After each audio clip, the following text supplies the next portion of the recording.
Assalamualaikum warahmatullahi wabarakatuh. Alhamdulillahirrabbilalamin. Wassalatu wassalamu ala asrafil anbiya wal mursalin Sayyidina wa maulana Muhammadin wa ala alihi wa sahbihi wasallim ajma'in. Amma ba'd. Perkenalkanlah dulu kami dari kelompok 9 yang beranggotakan Khairunisa Aulia Pratiwi, Muhammad Ramadan, dan Siti Rodiatul Hasanah. Baik, di sini kami ingin mempresentasikan hasil diskusi kami dengan judul materi Filsafat Akhlak dalam Islam dengan dosen pengampu Bapak Slamet Maulana SPD MPD. Adapun susunan materi yang akan dibahas dalam presentasi hari ini adalah yang pertama, urgensi akhlak. Yang kedua, akhlak untuk mencapai keutamaan. Yang ketiga, konsep dan dasar tujuan pendidikan Islam. Yang keempat, tujuan pendidikan Islam secara sosial dan individual. Urgensi akhlak. A. Definisi akhlak. Kata akhlak berasal dari bahasa Arab, jamak dari khuluq yang artinya tabiat, budi pekerti, watak atau kesopanan. Sinonim kata akhlak ialah tata krama, kesusilaan, sopan santun dalam bahasa Indonesia, moral atau etik dalam bahasa Inggris, etos atau etikos dalam bahasa Yunani. Yang B. Urgensi akhlak dalam Islam. Yang pertama, akhlak merupakan norma yang sejati untuk membangkitkan umat manusia. Ia merupakan ukuran untuk kemajuan umat, dan ia sebagai tanda dari sebuah peradaban. Akhlak merupakan suatu perangai yang menetap kuat dalam jiwa. Karakter akhlak dalam jiwa itu timbul lantaran perbuatan-perbuatan tertentu yang dilakukan setiap orang. Sejarah telah membuktikan kepada kita bahwa bangkitnya suatu umat dan majunya suatu peradaban adalah implikasi dari generasi-generasi yang memiliki jiwa yang kuat, jujur, akhlak mulia, dan moralitas. Yang kedua, Imam Al-Ghazali membagi ke dalam dua syarat, yakni stabilitas dan spontanitas. Adapun yang pertama yaitu stabilitas akhlak, merupakan karakter yang memungkinkan pelakunya melakukan perbuatan baik yang konsisten, permanen, serta berkelanjutan. Yang kedua, sedangkan akhlak yang sifatnya spontan hadir di saat muncul kesempatan dan juga dilakukan tanpa paksaan. Menurut beliau, orang yang berakhlak setidaknya dapat mengendalikan 4 hal yang cukup sulit dikendalikan di berbagai aspek kehidupan, antara lain nafsu, amarah, pengetahuan, dan keadilan. Dengan demikian, akhlak bukanlah hanya mengatur laku kata, namun juga laku sikap. Yang ketiga, perilaku manusia selalu bersesuaian dengan nilai dan sifat yang telah tetap dan melekat di dalam kalbunya. Al-Ghazali berkata, semua sifat yang terdapat dalam kalbu pasti pengaruhnya akan terlihat dalam perilaku, sehingga manusia tidak akan berperilaku kecuali pasti telah sesuai dengan apa yang ada di dalam kalbunya. Jadi benar dan tidaknya sikap tersebut tergantung dengan nilai akhlak yang ada pada kalbunya. Yang terakhir, secara garis besar akhlak terbagi menjadi 2. Yang pertama, batiniyah atau esoterik seperti ikhlas, sabar, syukur, dan lain sebagainya. Yang kedua, zahiriyah atau eksoterik seperti berkata jujur, bersikap sopan, lemah lembut, suka menolong, dan lain sebagainya. Ada yang bersifat individual, ada juga yang bersifat sosial. Akhlak sangat penting karena tanpa akhlak, karakteristik seseorang tidak akan terlihat elok. B. Akhlak untuk mencapai keutamaan. Akhlak yang baik memiliki kedudukan yang sangat penting dalam ajaran Islam. Dalam berbagai hadisnya, Nabi Muhammad SAW mengabarkan berbagai keutamaan akhlak yang baik. Yang pertama, berat timbangannya di akhirat. Seseorang yang memiliki akhlak terpuji disebutkan dalam hadis bahwa ia akan memiliki timbangan yang berat kelak di hari akhir atau kiamat, di mana semua amal manusia akan ditimbang. Sebagaimana sabda Rasulullah SAW sebagai berikut, tidak ada sesuatu yang diletakkan pada timbangan hari kiamat yang lebih berat daripada akhlak yang mulia. Dan sesungguhnya orang yang berakhlak mulia bisa mencapai derajat orang yang berpuasa dan sholat. Hadis riwayat Tirmizi. Yang kedua, dicintai Rasulullah SAW. Rasulullah SAW diutus di rakanan adalah untuk menyempurnakan akhlak manusia di dunia. Dan tentu saja Rasulullah SAW sendiri mencintai manusia yang memiliki akhlak yang baik. Dari Jabir radhiyallahu anhu, Rasulullah SAW bersabda, sesungguhnya yang paling aku cintai dari kalian dan yang paling dekat tempatnya dariku di hari kiamat adalah yang paling mulia akhlaknya. Dan yang paling aku benci dari kalian dan yang paling jauh tempatnya dariku di hari kiamat adalah yang banyak bicara, angkuh dan berbicara dan sombong. Hadis Sunan Tirmizi sahih. Yang ketiga, memiliki kedudukan yang tinggi. Dalam suatu hadis disebutkan bahwa seseorang yang memiliki akhlak dan budi pekerti yang mulia memiliki kedudukan yang tinggi di akhirat kelak. Rasulullah SAW bersabda, tidak ada kemelaratan yang lebih parah dari kebodohan, dan tidak ada harta, kekayaan yang lebih bermanfaat dari kesempurnaan akal. Tidak ada kesendirian yang lebih tersolir dari ujub rasa angkuh, dan tidak ada tolong-menolong yang lebih kokoh dari musyawarah. Tidak ada kesempurnaan akal melebihi perencanaan yang baik dan matang, dan tidak ada kedudukan yang lebih tinggi dari akhlak yang luhur. Tidak ada wara yang lebih baik dari menjaga diri, memelihara harga dan kehormatan diri. Dan tidak ada ibadah yang lebih mengesankan dari tafakkur berpikir, serta tidak ada iman yang lebih sempurna dari sifat malu dan sabar. Hadis riwayat Ibnu Majah dan At-Tabrani. Yang keempat, dijamin masuk di surga. Memiliki anak yang mulia sangat penting bagi seorang muslim, dan keutamaan memiliki akhlak mulia sangatlah besar. Dalam sebuah hadis disebutkan bahwa Rasul menjamin seseorang sebuah rumah di surga apabila ia memiliki akhlak yang mulia. Dari Abu Umamah radhiyallahu anhu, Rasulullah SAW bersabda, saya menjamin sebuah rumah tepi surga bagi orang yang meninggalkan debat sekalipun ia benar, dan sebuah rumah di tengah surga bagi orang yang tidak berbohong sekalipun hanya bergurau, dan rumah di atas surga bagi orang yang mulia akhlaknya. Hadis riwayat Abu Daud. Baik, yang selanjutnya adalah bagian C, konsep pendidikan Islam. Pada dasarnya, konsep pendidikan Islam mencakup seluruh tujuan pendidikan. Pendidikan Islam merupakan satu-satunya proses pendidikan yang menjadikan makna dan tujuan pendidikan lebih tinggi, sehingga mengarahkan manusia kepada visi ideal dan menjauhkan manusia dari ketergelinciran serta penyimpangan.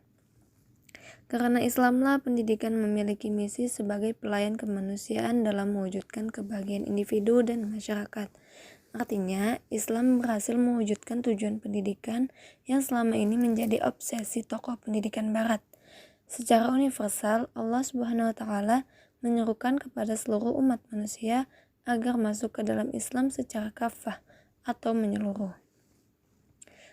Salah satu aspek ajaran Islam dalam kehidupan manusia adalah pendidikan atau pendidikan Islam, yang tentunya seluruh konsep pendidikannya diambil dari sumber ajaran Islam, yakni Al-Quran dan Hadis.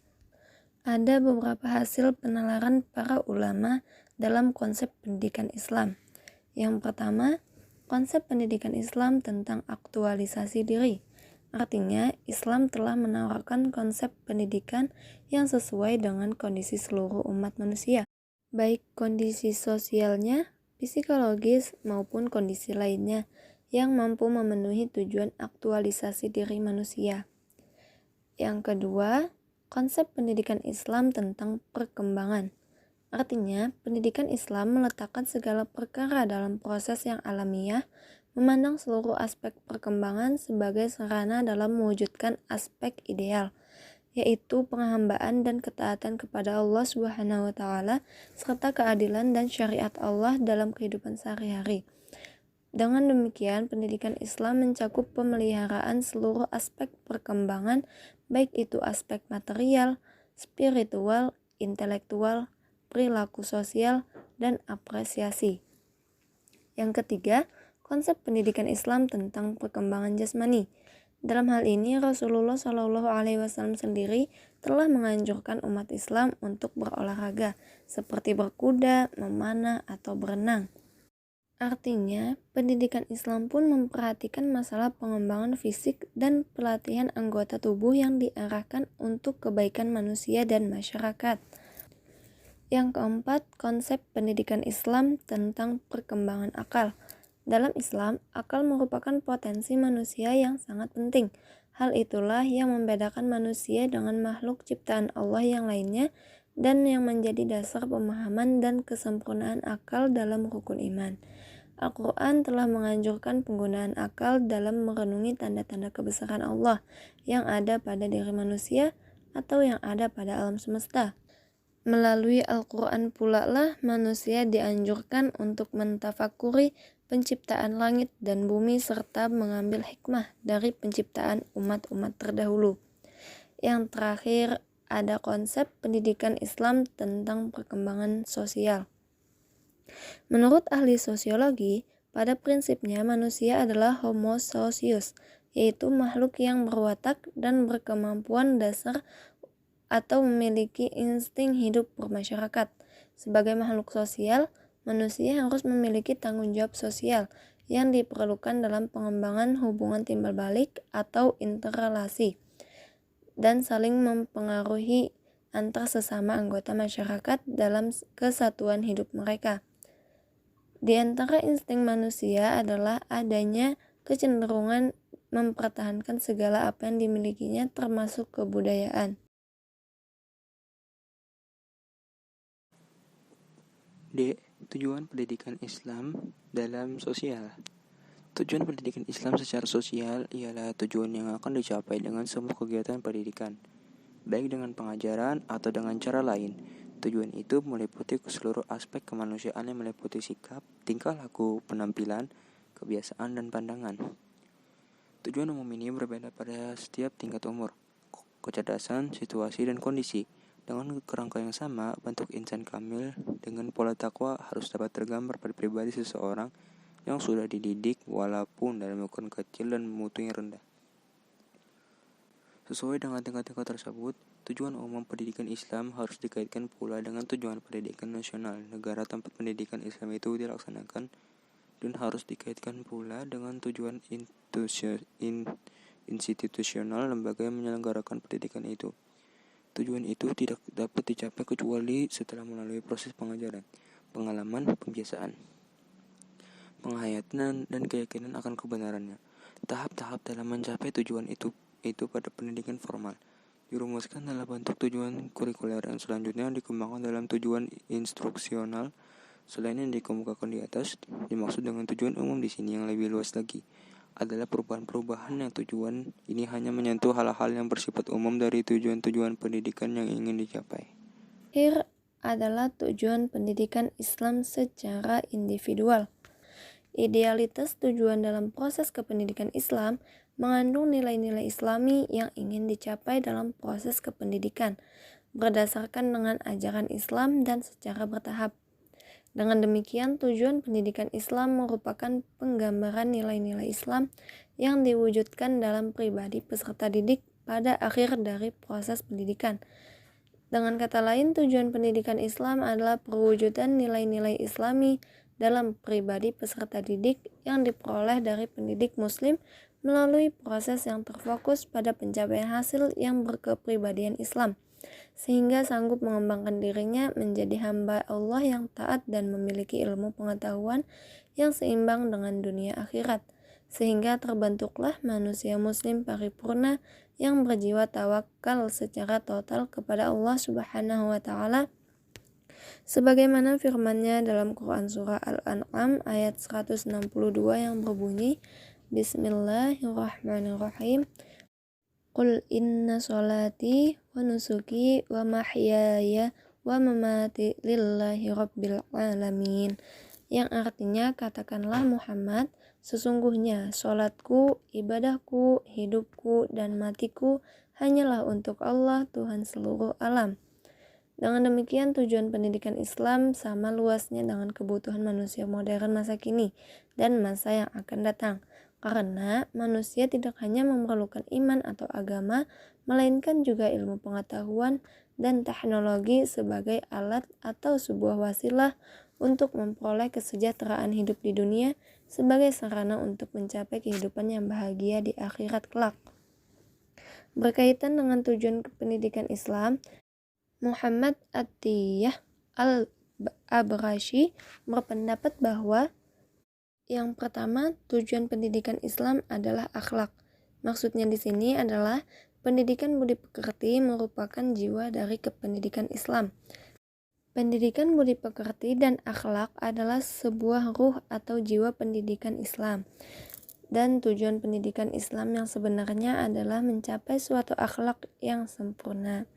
Dan yang kedua, memperhatikan agama dan dunia sekaligus.